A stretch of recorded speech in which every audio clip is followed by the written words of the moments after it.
Welcome to Christian Authors with Marilyn Jeanne Designs. I'm your host, Gina Stockdahl, and today we're not sugarcoating anything. We're pulling back the curtain on what happens when pain meets purpose and when scars become sacred. When the God of resurrection's power rewrites stories the world tried to bury. My guest today is the bold, brilliant, and battle-tested Hannah Kendrick. She's the author of the gritty, vulnerable, and straight-up powerful book called Heroes and Monsters. It's a story that doesn't flinch at the darkness, but refuses to stay there. Hannah's story is not for the faint of heart, but for every heart that's ever been shattered and wondered if God could still bring beauty out of the wreckage. Hannah, welcome to the show. Thank you for having me. I For truly appreciate you oh, giving me your voice. I'm so excited to have you, honestly. Um, for people who may not know yourself, like you or your story, do you mind telling us a little bit about yourself and then the meaning behind the title of your book? Okay, so my name is Hannah Kendrick, and I'm from Springfield, Missouri. I was born in Osage Beach, and I was born into a um, my father was extremely abusive. My mother was the safest place I've ever been in my life, but my father was a monster, and my earliest memories are of him early in the mornings just being extremely violent Mm, with his words and physically. And then my mother, we did get away from my father when I was around the age of 7. okay. Um, he had actually essayed my sister and my mother. Mm, We were able to get away from him. Um, I was essayed by 2 different men before the age of 9, one at 7 and one at 8. And then I was in 5th grade whenever I took the stand against the person who hurt me whenever I was 8, and he got found not guilty because I didn't cry. are you And I serious? didn't cry because I believe in God and I knew God knew he was guilty and I didn't feel like I had a reason to cry.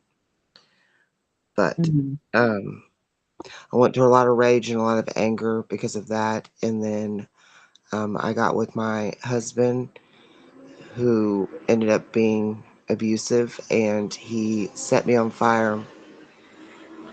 Sorry, there's a truck driving by. yeah, that's totally fine. It happens. Um, on October 13th, 2007, around 5:30 in the morning, he poured gas on me and set me on fire Oh my gosh. while I was sleeping with our 3 kids and my niece in the home. That my niece was 10 and our kids were 2, almost 4, and 6 at the time. Oh wow. And I was burned 67%. Mm, that's so I know your story because a friend of mine had shared with me that you had written your book and I wanted to read it myself because I'm a survivor also. And I'm really excited to deep dive into that because the fact that you're willing to have such a huge voice and discuss this is huge, in my opinion, especially after what you've been through. Um, to kind of go back to the beginning, you describe your father as like your first evil monster. That's such a powerful phrase. So, can you unpack what that means for our listeners? Yes, I believe I actually refer to him in my book as my evil monster hero Oh, okay. because of the fact that, oh, I'm sorry. Sorry about that. Okay. Um, I refer to him as that because I feel like I was and am the only person in the entire world that was safe with him. Mm, He was extremely traumatizing.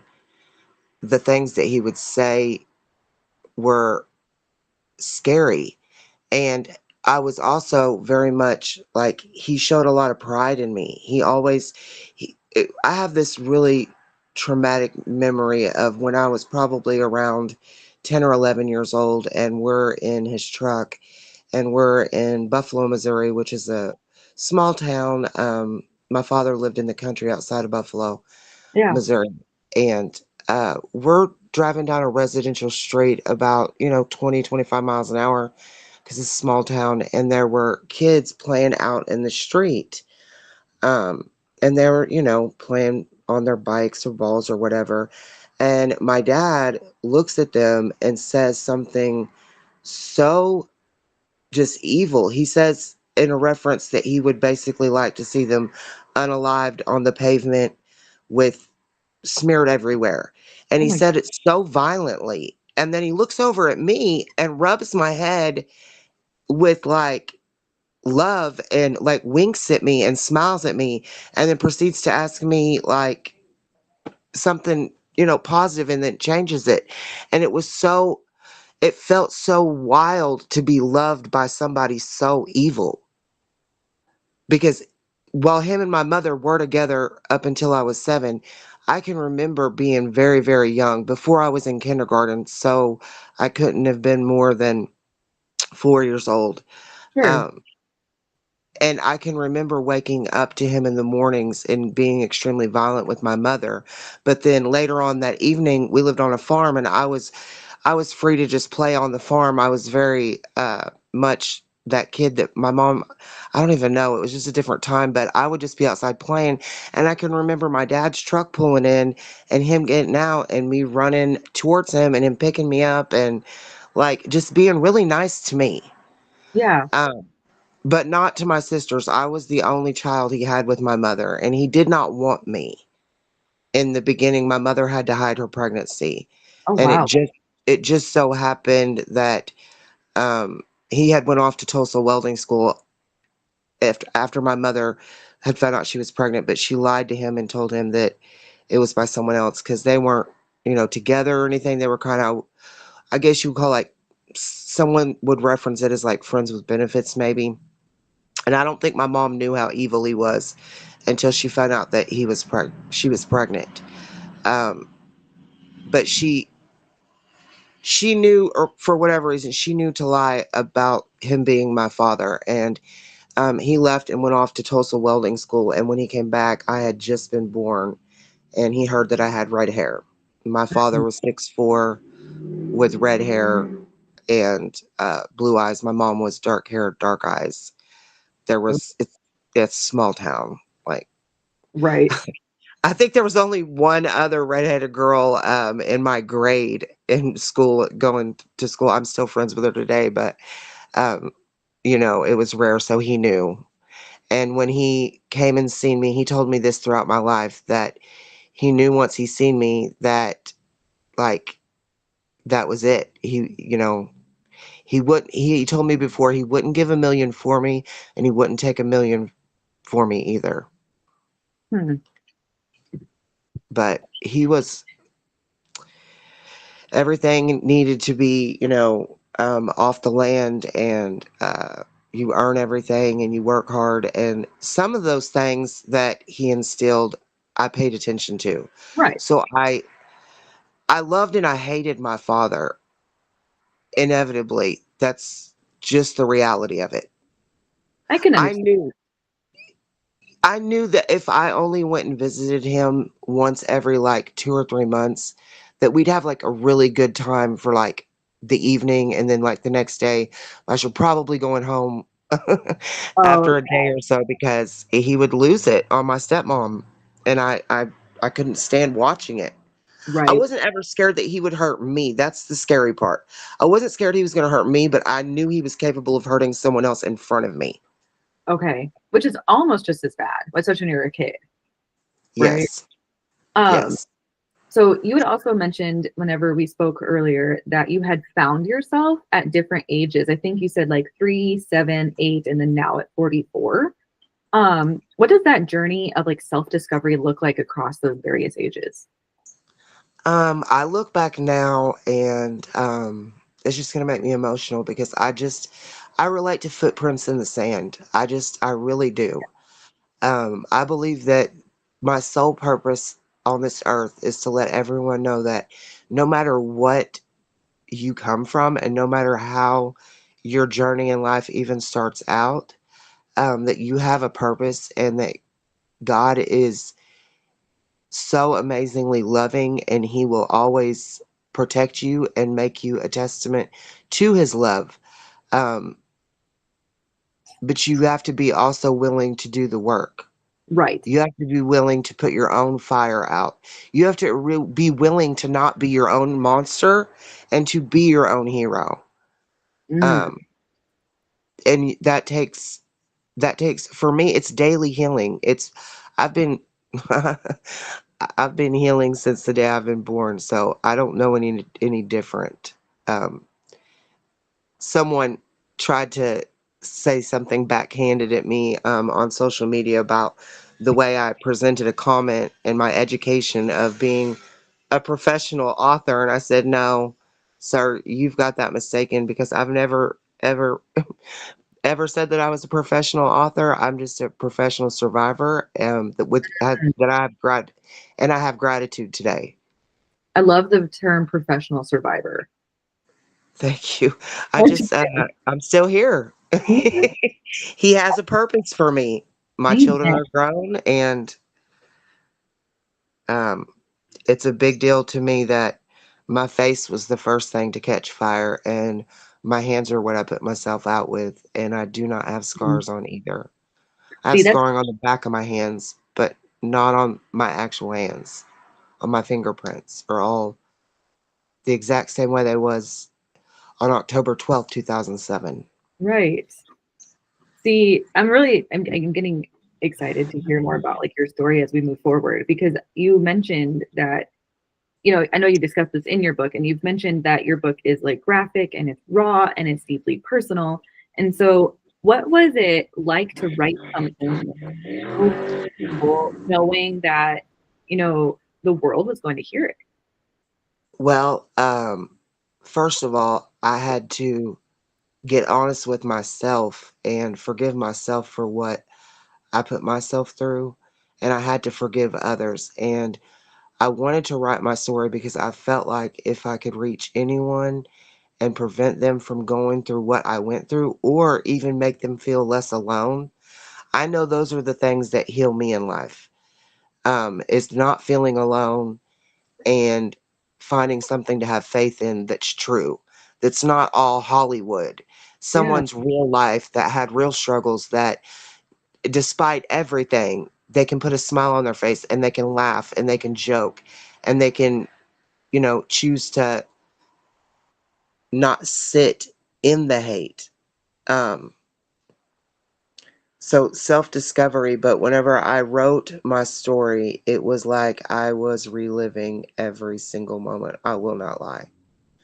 When I I can. was writing about being 3 and 4 years old and I was reflecting back on what it was like being on the farm, and I would remember that I was going to the barn. My parents had a refrigerator out there, um, with a keg in it, and Mm, didn't want to go inside because you never knew if he was going to get stuck inside or whatever. So I would always stay outside.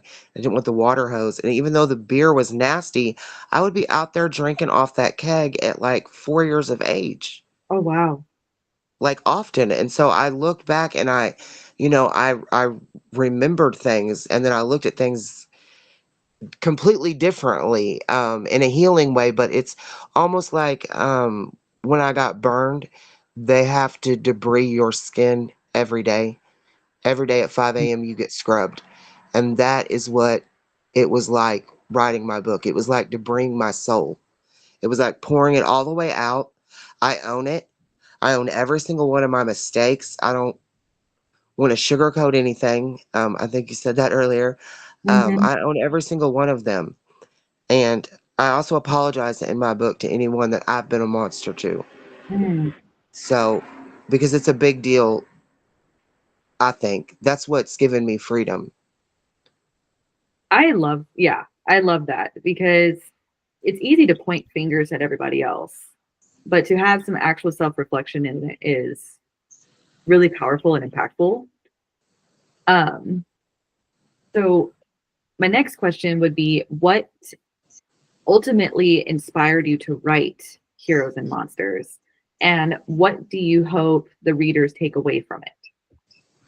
I just felt like someone who, for me, my whole life had felt like a struggle, and I was still here for something, and I wanted to leave behind answers for my children, um, in case they weren't able to come to me um, throughout their life because of me being unavailable due to addictions that I had, due to mental health issues that I had, due to Mhm. physical illnesses that I had. And I wanted to leave something behind in case something did happen. I wanted my life, I wanted someone to know that I still lived my life in spite of that. And I wanted my daughters to know and have a reason why and maybe a what not to do, Mm. and um, leave them something, leave something better on this earth than maybe even what was given to me during, my darkest times. I can understand Whether that completely. whether What it was because I was victimized or whether it was because of my own bad decisions, because there's two difference there. no, yeah, we're all human, right? Absolutely. Was there a particular moment or like turning point in your life that kind of just made you say like I have to share this story? Well, I got into treatment in June of 2018. Good for you. And when I would go to treatment, um, it was the funniest thing too because I just thought that I didn't need to go to treatment. Everything I was addicted to, my doctor was giving me, or, I could buy at the, you know, alcohol or whatever. And I just didn't think that I had a problem. I thought it was complete nonsense. And then I get there and I'm very much judgmental. I get there and within 20 minutes of being in treatment, I'm like, wait, these are my people. Um, I feel like you feel like I feel. We've all been through something different. And that's another thing that a lot of survivors, victims will come to me and be like, they'll minimize their abuse or their trauma Yes. simply because my ex-husband set me on fire. But I tell all of them the same thing, that trauma is trauma and it's all the same feeling. It's Mm-hmm. the same shame, it's the same feeling, it's the same regrets, it's the same hurt, it's all the same. It doesn't matter necessarily what it looks like physically. So I just don't ever want anyone to ever minimize what they've been through because they might have been in a relationship that was really emotionally and maybe financially and controlling abusive, but maybe not physical. And they'll say that. They'll be like, I was in a marriage for 10 years, but he never hit me. But I look at that like you was set on fire every day for 10 years because you lived in fear of, for Yes. whatever reason. Yeah, I look at us all the same. I feel like it's an umbrella, and I don't think that it should be like, you know, differentiated on levels of trauma. I think the I pain agree. is real. I agree completely. I think like society kind of makes it to where we in our brain make it like, oh well, it's not that bad. But maybe that's also kind of a coping mechanism too. Yeah. Um, because like you've described some miraculous healing after experiencing your severe trauma, including, the no scars on your face or your hands. Um, can you share a little bit about what happened and like how that experience solidified your faith in God? Do you mean when I got burned or what experience that when I got burned? I guess like if you want to share about that part, of course. When I get like what happened as far as um I don't know how I want to put this because like it's up to you on what you feel No, comfortable. you can no, please just ask me because I mean Yeah, I'm an open book. I there's like no shame here. So anything, yeah, I just wanted to make sure I understood you correctly. sure. Yes. Um, because like for me, okay, like I know that what your story is. And so was there like something that led up to him doing that? Did he just He what happened? Okay, so he had substance issues in the Okay. beginning of our relationship. It was really hard drugs, and then in the end, it was alcohol. Mm, In May of 2007, we went on a camping trip, and we were both drinking. At that point in our relationship, um, I didn't drink with him very often. For one, I was never the kind of person to sit at home and just drink. sure. I was more like, if we have a babysitter or whatever, or like a social gathering, a barbecue or something like that. But Right. I didn't drink every day, and he did. And we Okay. went camping in May of 2007, and it turned violent. And I don't have a lot of memory from it. I know that his nephew was living with us. He was around 15 at the time. Um, and this was, just prior. This was May of 2007.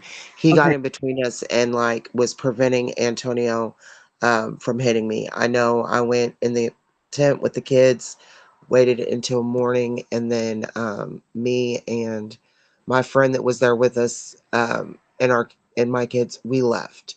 And I Yeah. left Antonio at the campsite. And when I got home, I had a black eye, and I was Mm. so ashamed because the job I was currently working was in insurance. And I Mm. was extremely passionate about my job. I really loved going to work. I was being praised all the time by the higher ups. I was being told my job was to set appointments basically for health insurance agents to contact families that were either ran small businesses, families, or individuals who couldn't get health insurance. And so I was very passionate about it, and I did really good. I actually got told that my calls were being used to get other contracts for other branches to set appointments for them. And I got quality of the year for 2006 Okay. out of our company. So, like, job success was a big thing. Sure. And I was only working part-time at that time. I was working from, like, 8 in the morning to 1 in the afternoon, and then Antonio would go to work at, like, I think he worked 3 to 11, but he would be gone, like, 2:30 to 3:30. Either way, we didn't have to have a babysitter, and so, whenever the camping trip was over, I was so ashamed, of the fact that he had blacked my eye, that this had even happened. Yeah. There were multiple months and sometimes years in between when he got violent with me. So it was not something that happened every day. I don't even think I thought I was in an abusive relationship. Yeah. But at that moment, um, I always blamed the substance. I never blamed him. I Okay. That never blamed him. mhm. And so he found his way home from the camping trip, and he tells me, he's just literally, this goes on for hours and hours, him just trying to talk to me and me just not even talking to him. And then he's like, so pathetic, he wants to just lay on the floor in the bedroom. He can't believe he hurt me. He'll never do it again. He will Oh, never drink again. He's never going to drink again. So this is mm, never even going to be an issue because he's never going to drink again. He loves us. He loves his family too much. We are way too important. He's going to prove it to me. And I'm like, all right, one more chance. right. We had a friendship that started when we were 13 that was purely platonic up until when we were 19. Oh, okay. So we had a foundation of friendship that didn't help the circumstances because I knew him always to usually be this really great guy, but you know, um, leading up to what happened October 13th, um, I would say we moved in August and we Okay. moved closer to his job, and he was coming home late from work all the time. Mm. And I was wondering why there was gum in the truck. He Oh, never seemed he never seemed like he had been drinking. He never smelled like alcohol.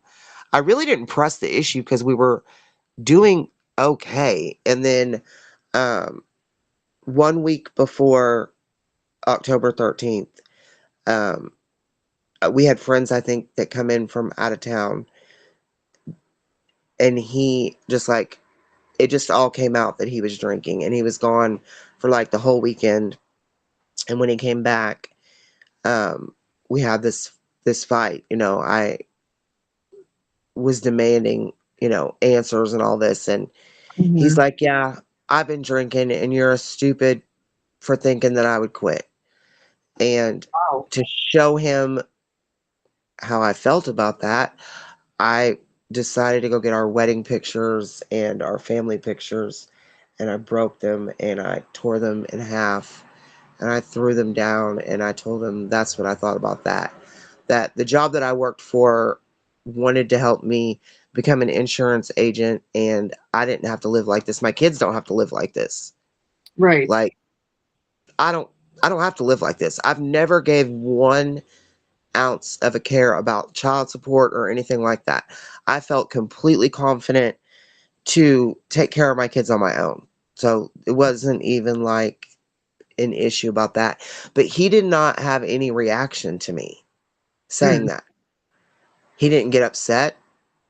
He wasn't like being sarcastically rude. There was just no emotion there. weird. And then he had brought it up to me. That was like that was this Saturday, so exactly a week before it happened. He had brought up to me. We weren't sleeping in the same room. We were just kind of cohabitating in the house, and I had not changed or said anything different other than we were splitting up. But he told me that I needed, this was probably like Monday or Tuesday. I think probably Monday or Tuesday. It doesn't matter. He told me that I was always in the house with the kids, that that's all I did, and that I should pick a night and go out with a friend. Okay. So I did, and I chose to go out that following Friday, which would be October 12th. And I went out respectfully with a girl that was married to a guy that he worked with. So, Okay. like, I wasn't, intentionally trying to be like, I don't know. And there should be no judgment at all. It shouldn't have mattered who I went out with. But Right. regardless, I went out. I probably didn't leave the house until close to midnight because he Hmm. didn't usually get home until 11:30 ish. And I was back home by 2:30, 2:45 in the morning probably, and Okay. in bed asleep by 3:15, I'm sure. Okay. Because I really didn't have any interaction verbally with him. Like, we were in the same room, and it was just negative energy is what I felt. Mm. I felt real negative energy, but there were no words being said between us. When I had left, he gave me, made sure, asked me if I had money. I believe he did kiss me, and I remember on my way to bed that night, I remember thinking to myself, it's been 7 years. If he wants to wake me up later, that's okay. Like, so in my mind, that's always been a vivid memory. So I know whenever I was on my way to bed and I was in my mind process, we weren't fighting because I remember that being a thought in my mind. And then the next thing is being woken up to the coldness and the wetness and the smell and the taste of gasoline, which at first, I mean, when I wiped my eyes, that's when I realized it was him in front of me or at the end of the bed, Yeah. and he said no, I was gonna die, and then he called me the B word, and then me and the bed just went up like a barbecue pit. I can't even So yeah, imagine how I that, don't remember. I remember being angry. which makes sense. I know it hurt, but anger was like my driving force. Like, I had this big, thick down comforter. Mm-hmm. Sorry, I had this big, thick down comforter that actually he had made fun of me because I had bought it. It was not cheap, and I splurged a little bit. And that blanket, there's pictures of it in the crime scene, but that blanket was on me covered up because it's October 13th in Missouri. Yeah. It's chilly. It's chilly, so like I had that blanket covered up all the way to my shoulders. And when the I remember the blanket going up, I don't even know how I dealt with me being on fire. As far as I know, I put myself out with my hands, but I remember throwing that blanket with my left hand. And when I threw that blanket, the whole blanket went off the bed and it was all in flames. And it landed um, like in the bottom of our closet where our clothes was. And the kids were asleep on the other side of that wall. Oh, And wow. I remember being so angry, and I remember screaming at him about the kids. And then I just was dusting my whole body with my hands, just rubbing my hands all over myself. And then I got myself put out, and I ran out the room, and his best friend was asleep on our couch. Oh, wow. And yeah, that's a whole nother situation, because if something would have happened and I would have passed, they probably would have tried to get him for something. I know they interrogated him for over 13 hours, but he actually had nothing to do with it. Sure. Uh, but I threw him. Was screaming, and I threw him like salad bowls, like bowls that I would make like salad or like make Yeah. potato salad or whatever in, and like I don't know.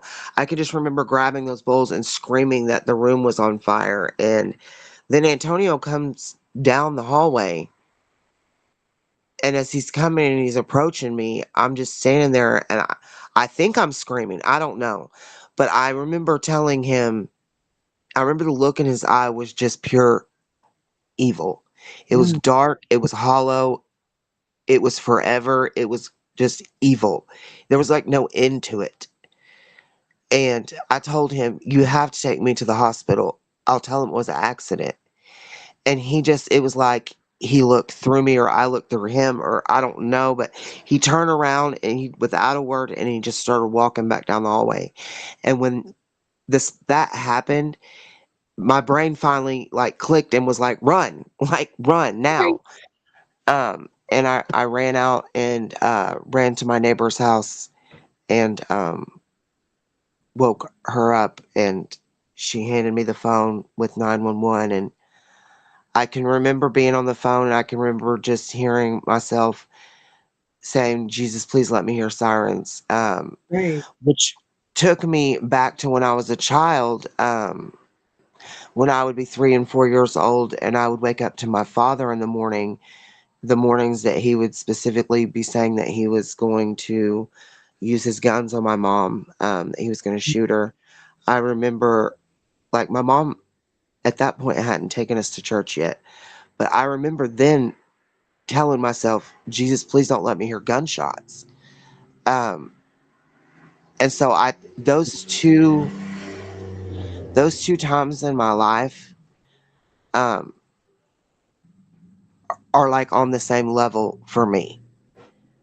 I don't know Yeah, how that's else to explain it. I know on one of them I'm set on fire, but the other one I'm a 3, 4-year-old little girl that doesn't want my mom to die. right. So, yeah. And while I'm standing on the porch, I see Antonio come out and get in our Suburban and leave. And then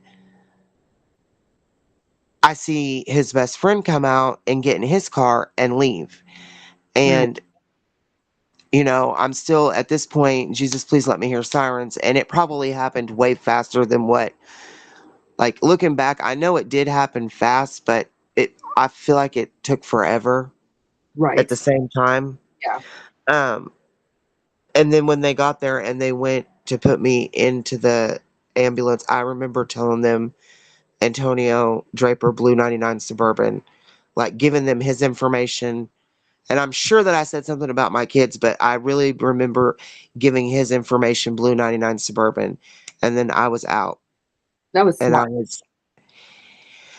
I mean, I didn't, I'm pretty sure I probably had already given it to him over 911. I don't know. I've never heard my 911 call. Mhm. I was actually told later on in life that they used my 911 call, um, to train people. Oh, wow.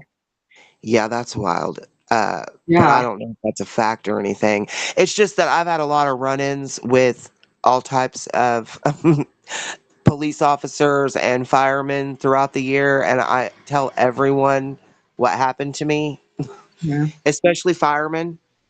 Oh, And absolutely. so, locally, because I'm still in the same area where it happened, Yeah. and if they've been on the force long enough, or even, 10 years ago, before I got into treatment, I would be out here committing crimes and telling them, "This is who I am.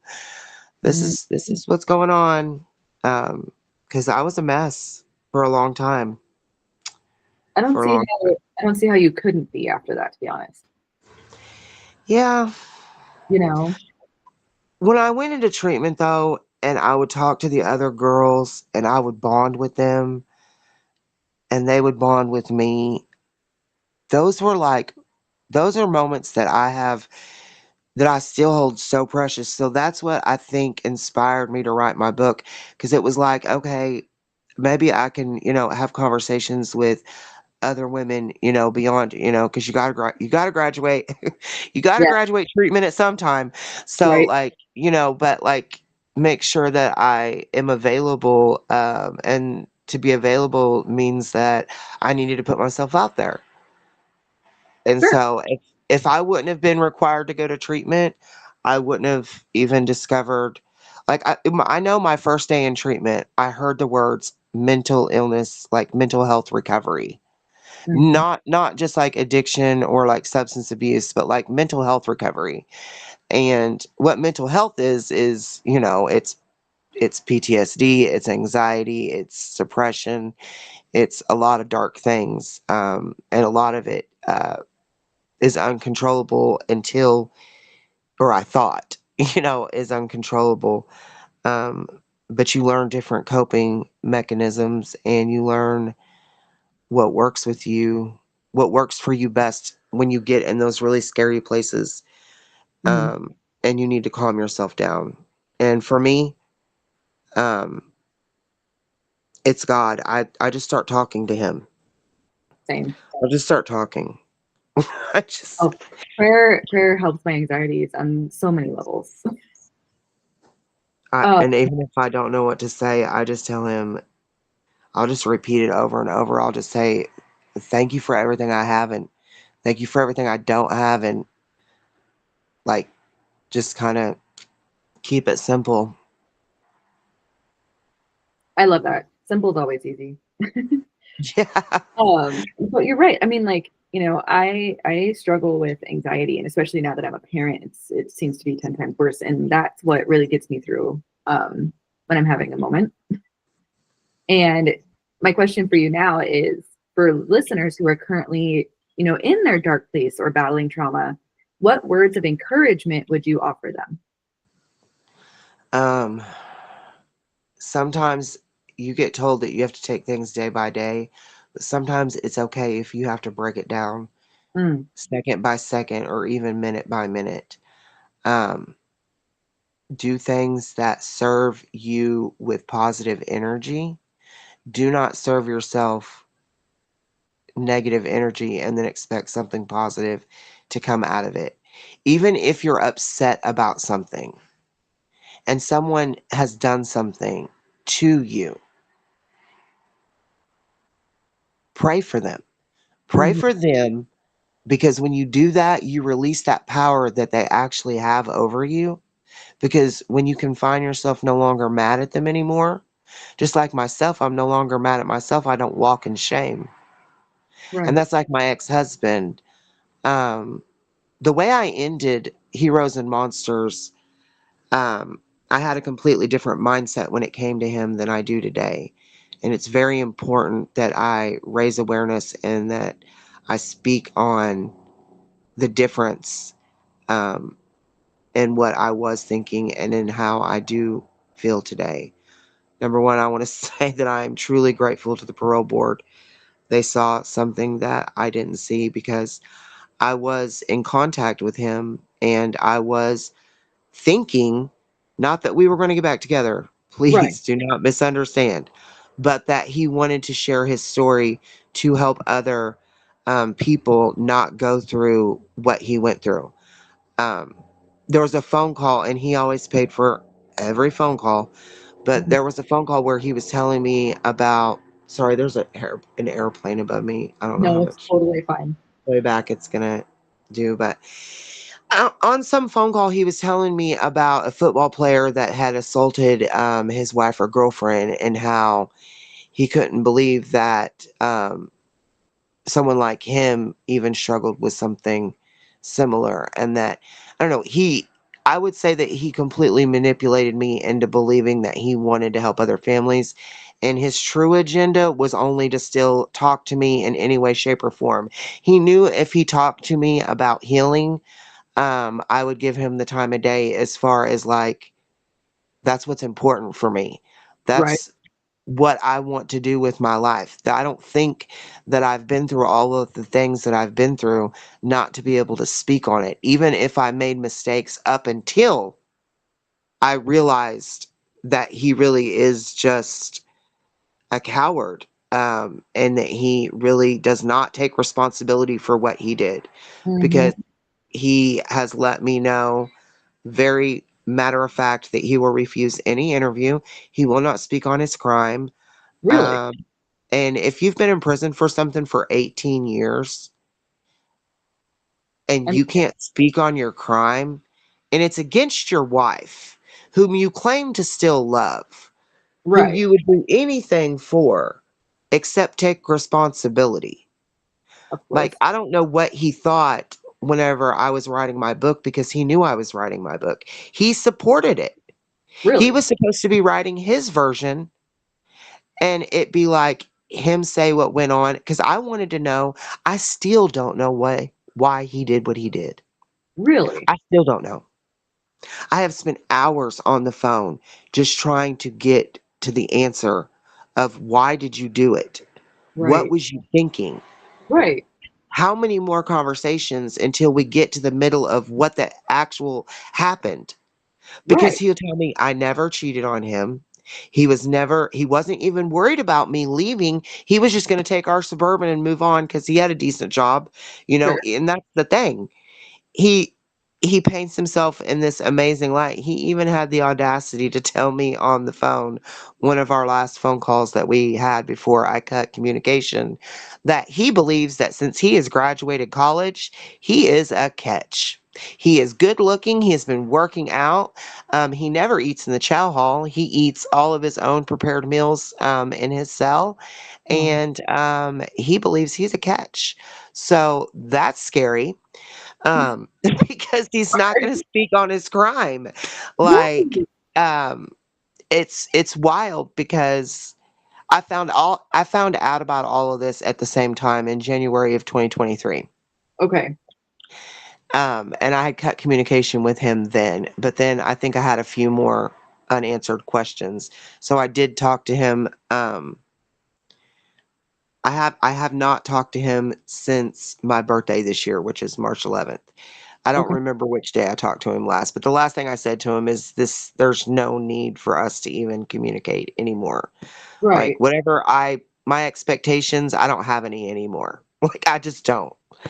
Um, if you can't speak on your crime and you're upset that I'm reaching out and that my book is actually getting some attention, and that Right. our story is getting some attention, our story.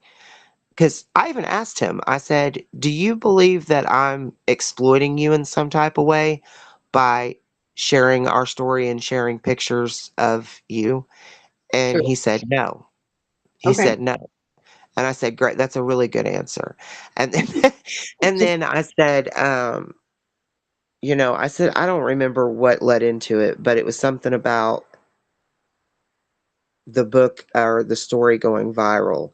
And he like got angry with me. And he said, "That's all you care about." He's like, "I actually care about what God is doing for me, and all you care about is going viral." I said, "Why would I?" First of all, it's not about money, because right. I know really quick ways to make money right now. And I choose not to live like that anymore. So do not disrespect me and tell me it's about money. Right. I know how to get money real easy. Like I said, I just don't do that anymore. I choose to let God lead my story, but I'm Mhm. also going to do the work. You can't just say prayers and manifest things without putting forth effort. So I'm going to reach out to different news, people, networks that cover true crime, domestic violence, whether it be on TV or any social media platform. Right. So, um, the fact that you think that I wrote a book, self-published it, Just for because I live on disability. So let's get that real clear too. Like, right. I live on my disability, and so you think that I did all this not to share my story, not to give others hope and faith, because what I thought was going to come out of what me and him was working on was basically just like a friendship that is unconditional, that we have kids, we're going to have grandkids, we have a grandson now. Sure. Um, and that we could just do the very best we could with our own versions of ourselves and share our story and help other families not go through what we went through. That's the empire that I thought was being built. Sure. But I can build my empire alone. I never needed him. Uh-uh. As a matter of fact, he just makes himself look so much more disgusting. And, I feel like it's so cowardly. Yes, it is. And in my experience, and I can only speak for myself, but in my experience, people who feel the need to abuse others, especially those that they're in serious relationships with, those who they claim to love, that's exactly the problem, is they're cowards. Well, and this is super crazy because everything came full circle in January of 2023. That's not only whenever he read Heroes and Monsters. He had his friend ship it to him in the prison, so he's read the book. Oh wow. He had seen the parole board, and the answer had came back, and I found out about the parole board. And right after that, a guy that was locked up with him, I'm not going to say his name, Sure. um, a guy that was locked up with him in the same prison for multiple years reached out to me, and the message that he reached out to me through Facebook, Okay. and his message was very interesting. Hmm. At this point, I had actually already cut contact with Antonio. I had already found out about what happened at the parole board, Sure. and in the same conversation that I found out about what happened at the parole board, which is that they asked him about me, and he said, "Oh, I have kids with her. You have children with two other women you do not call every night and sit on the phone with for an hour or two if I'll let you. If Right. I'll let you. You'll sit on the phone with me for 2 hours if I let you. Hmm. He will sit on whatever, it doesn't matter. But it's neither here nor there. But and then the parole board member said, this is the stuff that movies are made from. And he Right. just shrugged it off and only focused on the fact that he had graduated college, which, okay, that's amazing that you were sentenced to 20 years in prison and you managed to get your GED and graduate college. Right. That that's so awesome. I'm really proud of you. He was always a productive member in society in that way of working a job ever Sure. since he was young. He always worked. So you working a job does not make me think that you're a, changed person. But Right. it came out. I was asking him about the parole board and he told me what happened. And then I said, are you ever gonna read the book? He goes, actually, I finished it. And I said, oh, great. I said, I want to know what you think about it. I said, matter of fact, just email it to me, because he would always tell me that emailing me was so much easier for him, because Sure. he could get out everything he wanted to say, because I would always interrupt him and then probably cuss him out a little bit and then go back, and then I don't know.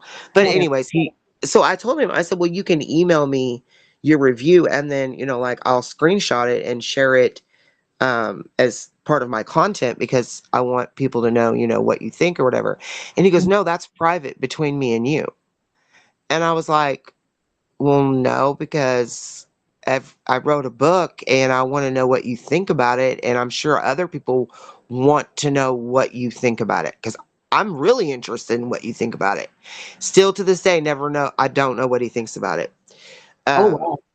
Other than he thinks that it could be redone in a more professional way. Because, hello, I'm not, I stopped paying attention to school in fifth grade, and I really don't have a great, education book wise. Me and my publisher, she laughs because she knows. Okay. She knows. She professionally edited it. She Sure. knows. Yeah, I She get it. knows, but I gave it everything I have in me. Um, I gave it everything I have in me. So, um, yeah, his attitude about the whole thing was crazy, because the guy that reached out to me that was locked up with him, Mhm. um, the message starts out with, I was in prison with Draper. That's what we call him. And I Right. admired him. I can almost say verbatim. He's like, I admired him and his work ethic and how hard he works at bettering himself. So when I got out of prison, I looked him up and seen what he was in prison for and immediately went to look and see if you were okay. I Oh, found you on Facebook and saw that you had wrote a book. I had my wife purchase the book. I sure. read it, and I want to thank you so much. Between you and Draper, you have really made a huge impact on like him and his wife's life. And he's telling me that, him and his wife live in, they're in recovery and all this and that. And Yeah. like everything's just going so good. And I'm letting him know, like I really appreciate you reaching out to me. This is what I needed to hear at this exact moment. Because at this exact moment, like I'm knowing that Antonio's not sharing his story, which Right. it's fine. But like it shows that me sharing my story is still going to work to even reach men and women. I want to reach everyone, one at a time. I want to reach everyone. Um, and I love hearing other people's stories. That's another thing. Like I really like hearing survival stories or stories of, even if, it's where if they didn't survive. I like true crime in general. Sadly, it's one of the only things you I can love true crime too, if it makes you feel better. it's one of the only things you can engage in, and what you're getting yourself into. There's some dark stuff there. Right. There's some evil stuff there, but like it with Hollyweird, you don't know what you're doing. Like nobody wants to watch the new Nicole Kidman and Zac Efron movie. How Right. weird. I know. How weird. I know. How I weird. I'm super weird. Like I homeschool my kids, but whenever I sit and work and they're either like asleep or they're at co-op or they're not home. My kids are 7 and 4, so I don't watch true crime where they can obviously watch it with me. But I will sit on my laptop and just have that in the background the whole time. And sometimes I think my husband gets a little concerned that I've watched for the past like 4 hours straight or whatever. Um, but I love it. I understand that your love for it. I do. Um, and I appreciate the fact that you're willing to share your story. Sometimes I watch some of these episodes and I can only imagine how hard it is for people to share their stories or for the family members to share the stories of their loved ones. But Yeah, it's important because A, it brings awareness to the domestic violence and these different things. And B, it helps the people who are currently healing know that they're not alone in it. absolutely. And for so long and so many years prior, domestic violence has been such a taboo subject Mhm. that, you get married and it's for better or worse, and you don't talk about what goes on in your house. Right. In our generation, we didn't talk about what goes on in our parents' houses. Right. Um, I think that people speaking up now, and everybody being more vigilant and aware, it's breaking generational curses. um, Mhm. I pray that I have 3 daughters, it's so hard. It's hard when they're little, but let me tell you, when they're adults and you just gotta watch them. One of them got me, I'm not gonna say which one because I can't actually remember, but one of them got me the perfect Mother's Day card one year. And I'm sure the one that got me will know which one it is because they argue over who's my favorite, and I love it. I tell them they're all my favorites. But um, the card said, "Being a mother is like ripping your heart out and watching it like walk around and do everything you told it not to do." It's And I'm true. like, that is so true. It is true. I never truly understood what love was until I had kids. And Patience too. it's a lot of different things. Yes. Love for sure, but the word Oh, patience comes to mind. which is that's me breaking my generational curse, right? I don't know what patience is. Like it's a process. But I really want to thank you for sharing your story, for bringing awareness to these issues, especially as somebody who's lived through that as well. I don't think it's talked about enough. And we're obviously still kind of working on, laws and reform and these things that help protect the survivors that go through this. Um, Yeah, so- I think that I definitely would love for my platform to grow big enough to where I had a voice to be able to speak on some things like prison reform and what it feels like to be a victim of not only someone who committed a crime against you, but left me, I was on food stamps and, you know, uh, state health insurance and my disability check. Now, I just don't understand why within the prisons they are not able to like manufacture something, do something within the prison that actually pays for their own way and pays for like the children that they have out here when it comes to men and women's prisons. That's right, like a future goal of mine that I would love to address that situation, and see if some change could be made because what a drain on society it has been, to not only house inmates, but then you've got to take care of their kids that they're not out here to take care of. And in my case, I had to be taken care of because, I was burned 67%, and what wasn't burned, the mental health issues certainly made up for. So, like, it's a huge drain on on society and the economy, and they're not rehabilitating them. no, they're not. Mr. Draper gets released from prison, and he could get released sooner. Any day now, they can go and tell him to put in his home plan, That's and he could be released within 5 or 6 weeks. that's insane. Um, but he has an out date of October 13th, 2026, Is it 19 years from ironic?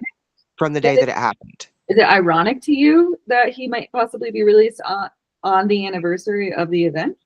No, it makes complete sense because he turned himself in that day. So Got that's the day he got locked up. So he started serving time for this sentence that day. When someone is sentenced, their time counts from the time that they were arrested. it. So Okay, he went through court for like, I want to say court wasn't over until sometime in like 2009, sure. I think is when his conviction And they is dated for. and they But continue like his the time served and all that, right? yeah. Yeah, time served since the day, um, that it happened, that he turned himself in. Got it. And that was another thing. I always gave him credit for turning himself in. Yeah. So it's like the man who turned himself in, but then I start watching all these crime shows, and girl, do you know how many evil people turn themselves in? Oh, quite a few. Mhm. That turned me all the way when I was like, because I had given him some credit, but I was like, wait, no, this is actually pretty typical. Uh, there was a story I was following where the guy was inside his apartment with his significant other that he had unalived for Mhm. multiple days, and he went and turned himself in, down at the jail, and like the footage was from the police body cam, and it Mhm. was intense because he's trying to tell them, no, like she's at my house, yeah, like you guys need to come with me and come get her, and you need to put handcuffs on me, and the cops at first are like, wait, what, huh? Right. um, People but it don't was believe. absolutely true. It was absolutely true. So like I used to give him credit for turning himself in, and I don't anymore give him that credit. But yeah, so when he got 20 years, they're making him serve 90 some percent. He was eligible for parole at like 85%. But they But the said no. scary part is he's going to get out. I'm sorry. He's going to get out October 13th, 2026, and he's only going to have 1 year on parole. Just 1 year. One? Just, yeah. I mean, he only has Interesting. to serve his sentence.